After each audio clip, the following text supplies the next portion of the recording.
Welcome back for part 2 of our hatchback heritage shoot. Now, if ever there was a car whose name did not do it justice, it was the RunX. Feared by some, loved by many, it ticked lots of boxes, just like a Corolla should. Inside, the RunX has way more space. The roof has been raised just like the older model. It's got much more headroom over here. At the back there's a lot more legroom, and in front it just feels like a more spacious car. It feels more Golf GTI 4 than Golf Mark II. And that was the idea with this car. The idea was that now, as the competition started growing up, so did the RunX. The interior of this car feels much more modern. You've got controls for volume over here, electric windows, power steering, air conditioning, and it works really well. You've also got a well-lit dashboard and 2 airbags. The car is definitely more refined, especially from behind the wheel.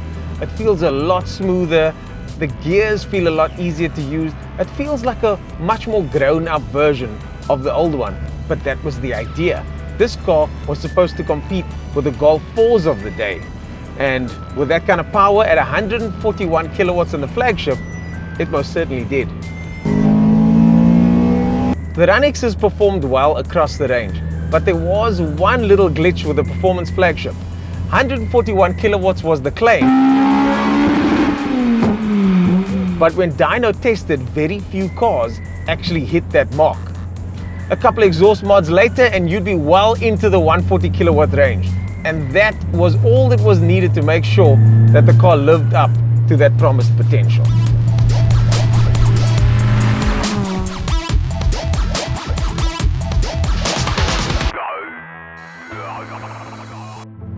The pedals in this car are much better. They are much closer, so heel and toe shifts are much easier. The ergonomics in here are much better too. I've got height adjustable steering now. I've got seats that I can really get comfortable in. And although it's not as sporty looking as the twin cam 16 valves on the inside, it's a lot more refined though, and a lot more modern. So why did the RunX do so well? Well, there was a flagship version to help push sales. And later on, Toyota even offered a TRD version, which came with a limited slip differential, better wheels, uprated brakes, and a couple of extra cosmetic modifications. The RunX wasn't, though, too far removed from the Conquest. It was an evolution. It was a step forward, but it wasn't markedly different. And maybe that's why the South African public was so accepting of the new name.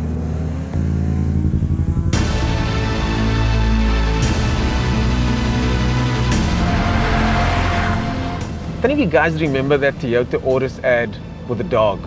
Check out my man's new Auris Sport X. We went for a drive earlier on and it was like, Arrgh! Yeah, everybody remembers the dog, right?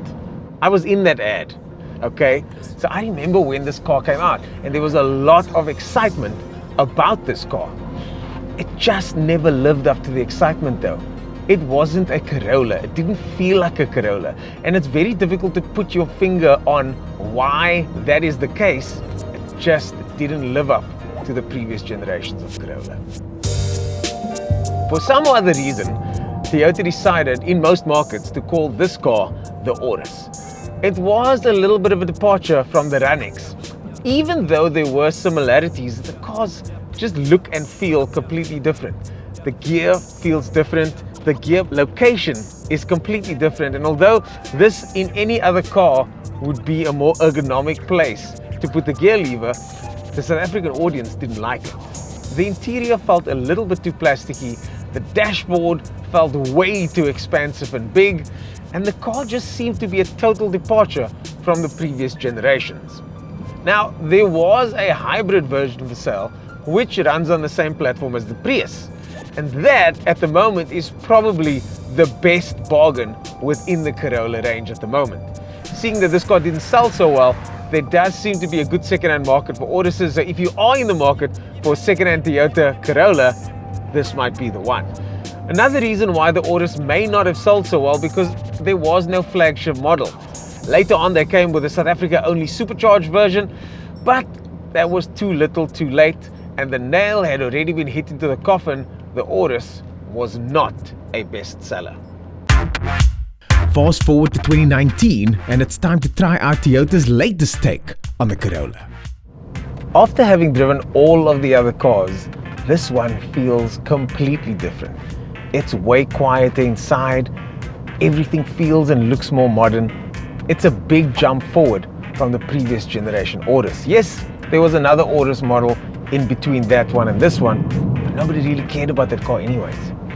Although this one doesn't look much different to the outgoing Auris that we don't have here today, it is a very, very different car. Completely different underpinnings. It's longer, it's wider, it looks way more aggressive, and Toyota have specifically gone the distance on this car because they knew a lot of people didn't really like the old one. This one is a completely revised model, and thanks to that 10-speed CVT gearbox and that cheeky 1.2-liter 85-kilowatt engine, it's very, very good. This one comes with a sport mode, which no one's ever going to use, and also has the option to go into a manual gearbox mode, which I'm also sure no one's ever going to use. But for the purposes of this video, I will take it for a little spin through here and see how it drives.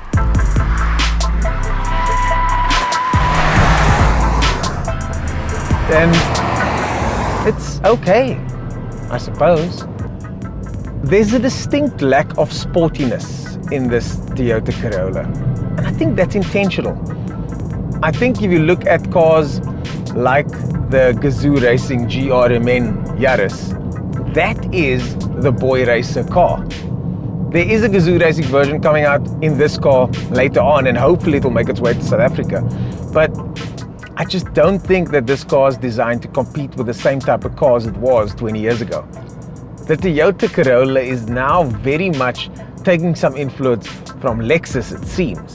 It's quiet in here, the leather looks real, the infotainment system works well, it's got all the modern appointments, multiple airbags, all the safety features, and it's way, way bigger. Starting at $330,000, the new Toyota Corolla isn't cheap, but it is good.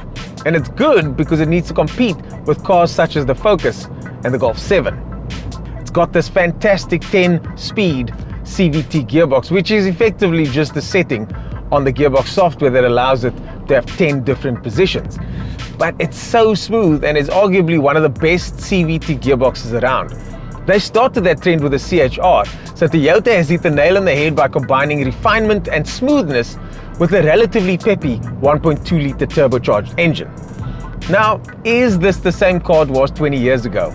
No, it most certainly isn't, but it doesn't need to be. This car, just like me and its competitors, has been forced to grow up. And in its place, the cheeky little Yaris has stepped in. And now the Toyota Yaris fits in where the old Corolla did. The Toyota Corolla still keeps the name though, and that has been a masterful move by Toyota to bring that name back. It doesn't hurt that the car's good as well. So, if you're in the market for a cheap and cheerful little hatchback, you probably now would buy a new or used Toyota Yaris. And when you're older and wiser, like this guy, you buy a Corolla.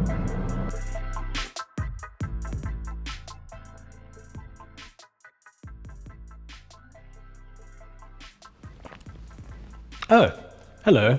I was just using the Cars.co.za app, the #1 lifestyle app in the South African Android App Store. Have you tried it? It's free.